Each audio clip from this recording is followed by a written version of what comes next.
lakini tusiogope. Ndio maana kwenye kitabu cha Isaya ile 43 inasema hivi,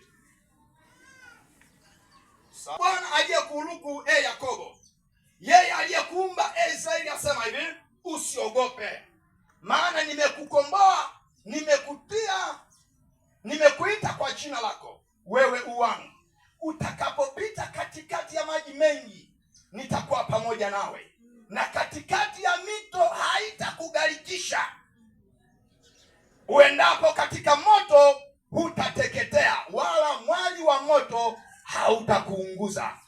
Maana mimi ni Bwana Mungu wako, mtakatifu wa Israeli, mwokozi wako. Nimetoa Misri kuwa ukombozi wako.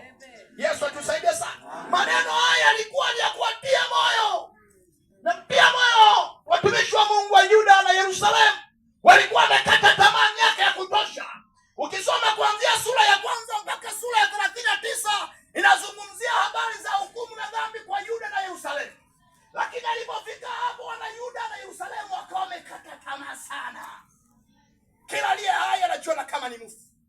Kila ambaye anatembea anajiona kama pia anakufa kesho.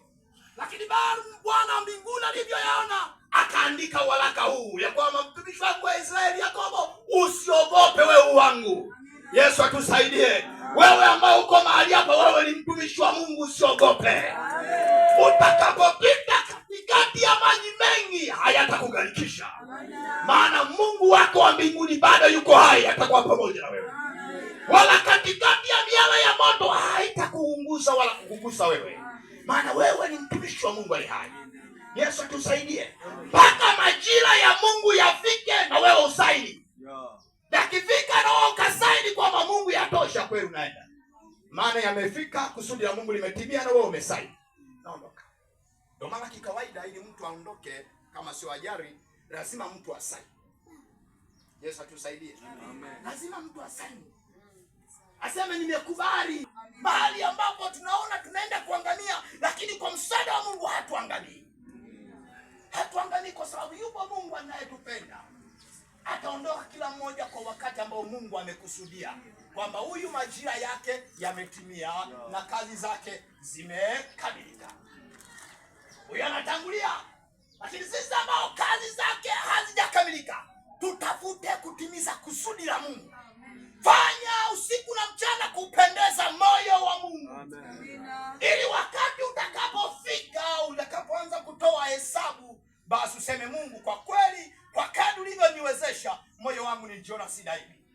Na Mungu akiangalia aone kweli wewe hudhaifu.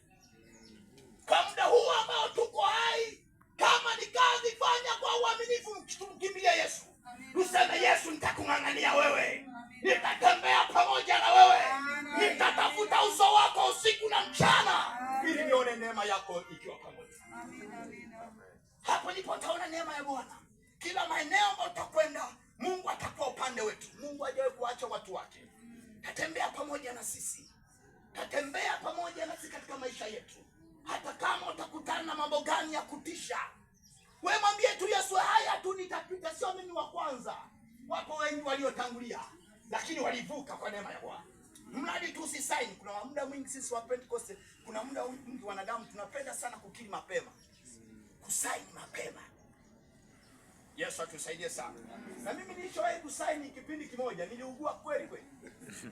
Nikaugua, wakaniaga watumishi wa Mungu hawachelewahi kuombea sala ya toba. Nikamwambia, "Waniombea si ndio mimi niambia sala ya toba." Nikajiona sasa paradiso hiyo hapo. Nimekaribia, nikaanza kuambia, "Sasa Mungu umesubiria nisi ulichukue. Sasa maombi yangu sio kuomba tena nipone." Yesu atusaidie. Maana watu wanalia, wameshaniaga, nasikia wanapiga simu kule njini, bado hajakata moto. Ya mwamba haondoki, bado ninadunga. Yesu atusaidie sana. Sasa kumbe bado Mungu alikuwa na kusudi, bado halijatimia. Yesu atusaidie. Nilivyokuja kufunguka kupona, nikasema, Mungu, sitasaini haraka. Nikageuza kwa sasa hivi, jua liwake lisiwake sisaini. Labda Mungu aliambie muda umeisha. Amen. Yesu atusaidie sana. Tupambane usiku na mchana. Maana Mungu wetu anatupigania katikati ya vita kali. Mungu wetu yu hai sana. Yeye kutushindania. Huyo tumtumainie Bwana wetu. Ndio maana kwenye kitabu cha ile Zaburi 91 lile ni andiko la ushujaa ambalo Mungu aliwaandikia watu wake, ambapo kama anapita kwenye wakati mgumu sana, yale maandiko yanamvusha mtu wakati anajua hawezi, lakini yanamuonesha kwamba Mungu atakuwa pamoja na wewe. Naomba tusome 91 hapa, alafu nikamalize. Msianze kuniombea hapa. Anasema maana yeye atakuokoa na mtego wa mwindaji, na katika tauni haribuyo, kwa manyoya yake atakufunika. Chini ya mbawa zake utapata kimbilio. Uaminifu wake ni ngao na kigao. Hautaogopa hofu ya usiku, wala mshale ulukao mchana, wala tauni ipitayo gizani, wala uwele uharibuo adhuhuri. Hata kama ijapo watu 1000 waanguka ubavuni pako, na 10,000 mkono wako wa kuume, hata hivyo hautakukaribia wewe. Yesu atusaidie sana. Maneno haya ni ya ushindi, kutupa siku kuvuka. Habari yanatupa siku kwa kwamba nimelala ni kweli. Unajua usiku ndipo nimetangulia kusema ndipo ambao shetani huwa anatia hofu kali sana. Ndio maana naona watu wengi sana mara nyingi usiku wa maneno waga wanafanya kufa. Kwa sababu